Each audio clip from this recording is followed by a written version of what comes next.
Today's top 10 video will be a special one, for two reasons. First of all, it will cover Amiga point-and-click adventure games, and not only there were easily over 100 of these, but also grand majority of them was very good indeed. Secondly, some titles came in the series, and to streamline the list and fit more great games on it, I decided to group them and rank some of them as a pack and not as individual titles. But before we get into any of that, please hit those like and subscribe buttons below. It's just a couple of clicks for you, but helps me more than you know. Thanks! Oh, and also, this ranking will only cover point-and-click adventure games, so no mixed genre titles or action-based ones will be found here. It came from the desert and the Clue fans will be disappointed. But it's by a choice, as this may be featured in a totally separate video. And since we know what's what, let's get cracking with the list, starting with a couple of honorable mentions. While Flight of Amazon Queen is really fun and looks great, it suffers from two small problems. First of all, it was released in 1995, very close to Amiga's demise, and at the time most system users were slowly moving to PCs. And second, it was clearly based on Indiana Jones franchise of movies, and most players given the choice would probably turn to official titles. On a more positive note, it wasn't too difficult, so even adventure newbies can enjoy it.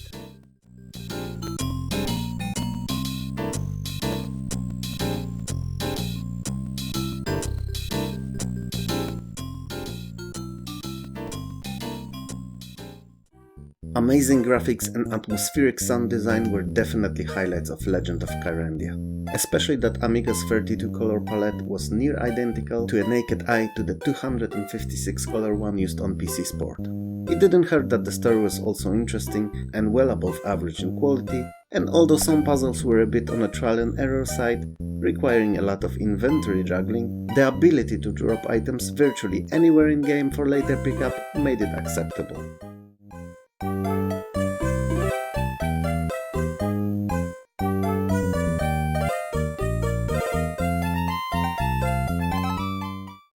Third and last of the Delphine Software titles on this list, the earlier two being two previous games. And this is arguably the best of them all, even if heavily on the difficult side. Future Wars looks great and sounds amazing, and both of these facts, along with the uncanny sci-fi setting, make it a memorable title. A memorable, but also plugged with issues, sadly sometimes even game-breaking. There are quite a few items that are pixel or two in size, and are required for plot to carry on, so quite often you'll find yourself screenscoping for any and all unusual pixels. And to add all to the fire, you can actually progress in-game without necessary items to complete it, which can place you in a dead-end spot. Despite all this, it's a really good title when given a chance, and one worth playing.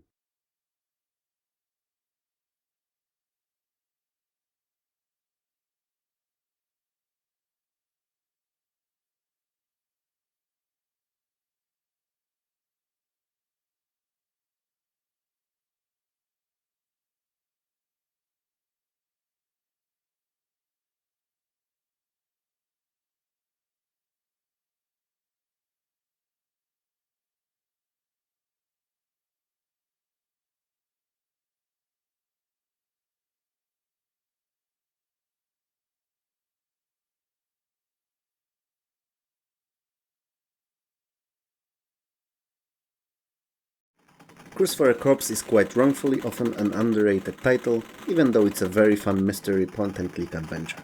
It's not your usual adventure game, as it's more of a detective story where you, based on the clues and interrogations, have to figure out who the murderer was on the titular cruise.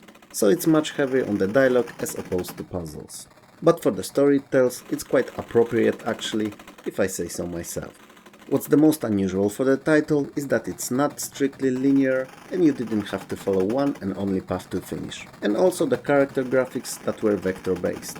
Kinda similar to those in Another World, but that only made it feel more cinematic for the lack of a better word. This game is a definite recommendation.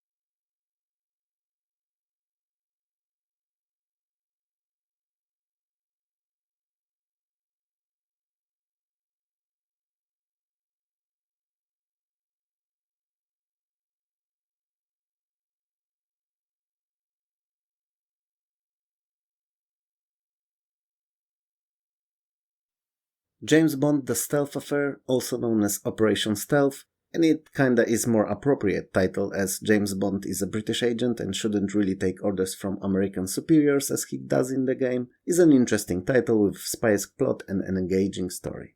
There are quite a few genuinely funny moments in plot, but I wouldn't consider it a comedy game, more a parody of James Bond or spy movies of yesteryear in general.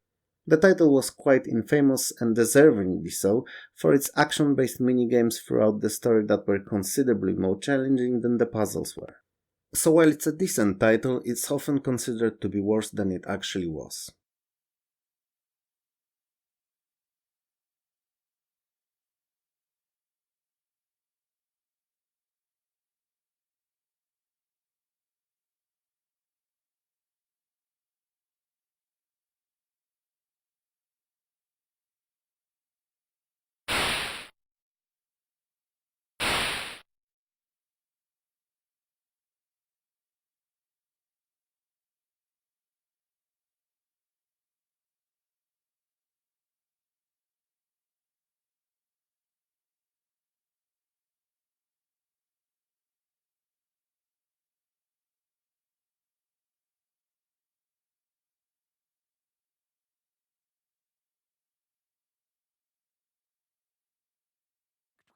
Although lacking the wow factor of titles such as the upcoming first and second spots on this list, Beneath a Steel Sky is an amazing game. It oozes atmosphere similar to a mix of Hitchhiker's Guide to the Galaxy by Douglas Adams and 1984 by George Orwell. The futuristic setting, difficulty of some of the puzzles, and introduced in this game only, I believe, real-time mechanic, made it an unforgettable experience. It's also a title that streamlined user interface to the point of it being quite literally nearly non-existent. All the commands are issued with the mouse, where the left click moves the player, while right one is used for context-appropriate actions. The graphics and sounds are of outstanding quality too, adding to the immersion. It's a game that should be played by any real fan of adventure games. Why not? They're too good to sell at second hand. I'd have to overprice myself to be profitable. You make money by trading people's organs? What else would I do with them? Open a restaurant? Excuse me.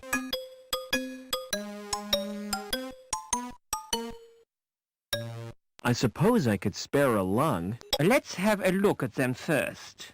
On the scanner? Yes, please. Hold still, please.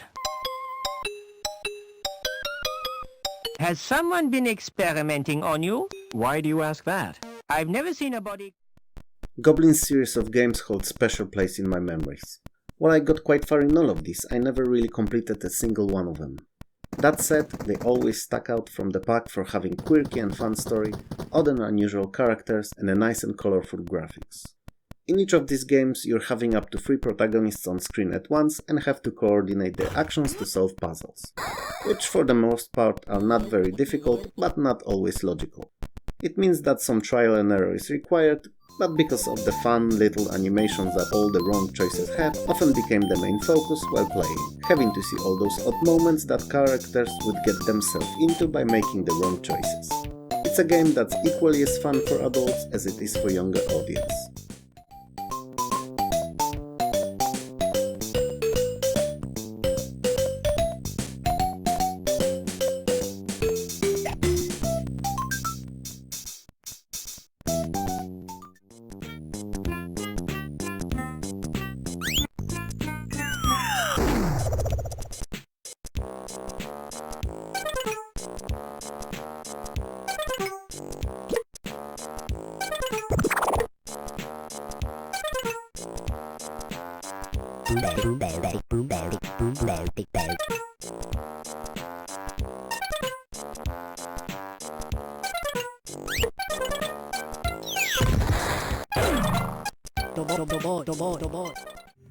Dreamweb is probably the most unusual title out of all on this list, for many reasons, and all good really.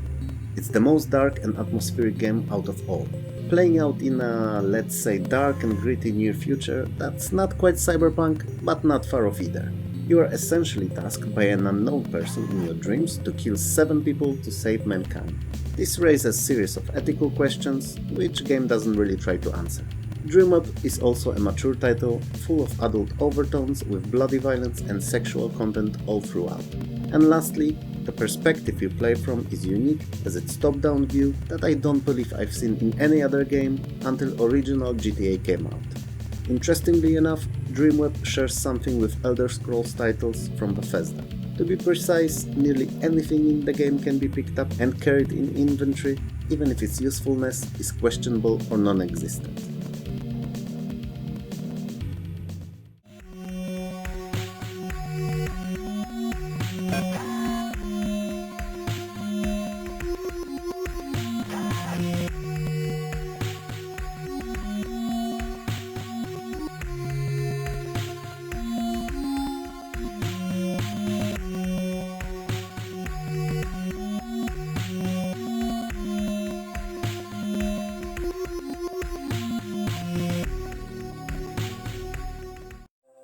Between the first and second Simon the Sorcerer game on the Amiga is a 7-year-long gap. Today it's ages, but back then it was eons, when sequels often came out back to back year after year. Conversion delays aside, both games came out for the AGA hardware only, displaying beautiful 256 color graphics and sporting catchy tunes played in the background. I'd risk saying that they were the best looking adventure games on the system. What's most important though was that Simon was really fun, clearly taking hints from classics of the genre, especially some of these that will be shown later on this list. And despite some puzzles being a bit on a difficult side and Simon's sprite slowly crawling through each screen, both games are ace and a treat for all adventure game fans.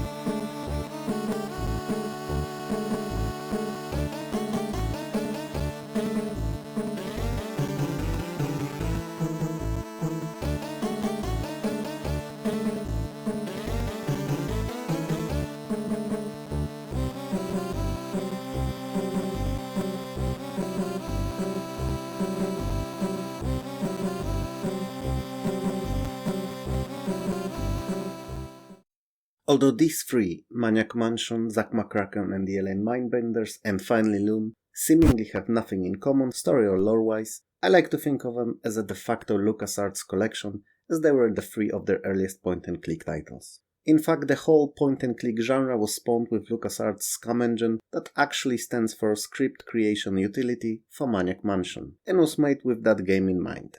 All three of them were incredibly fun to play and all innovated in their own right. Maniac Mansion offered multiple characters to choose from at the beginning of the game, each with their own unique skill set.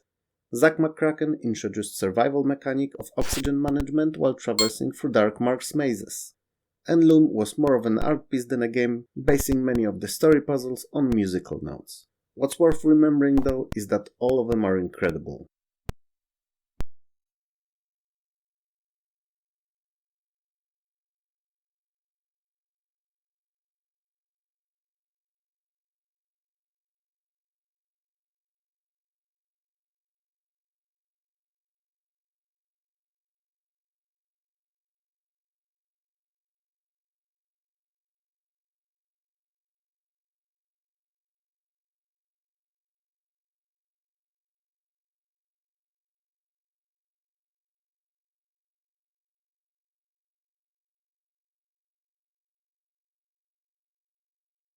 To probably no surprise, LucasArts grabs the second spot on this list as well.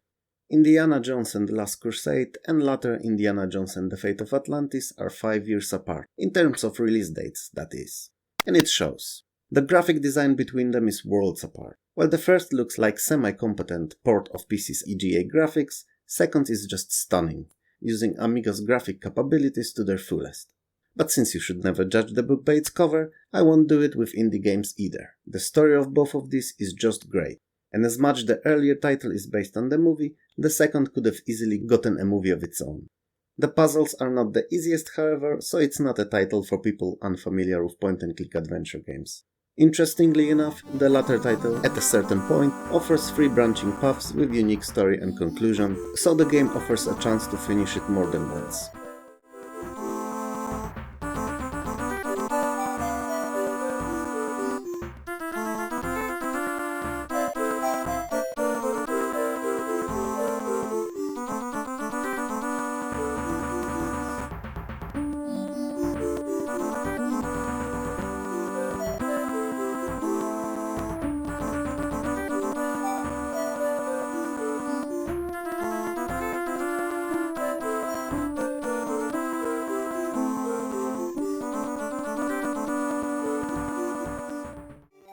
Judging by what came before, I'm sure that no one is surprised that Secret of the Monkey Island series easily grabbed the first spot.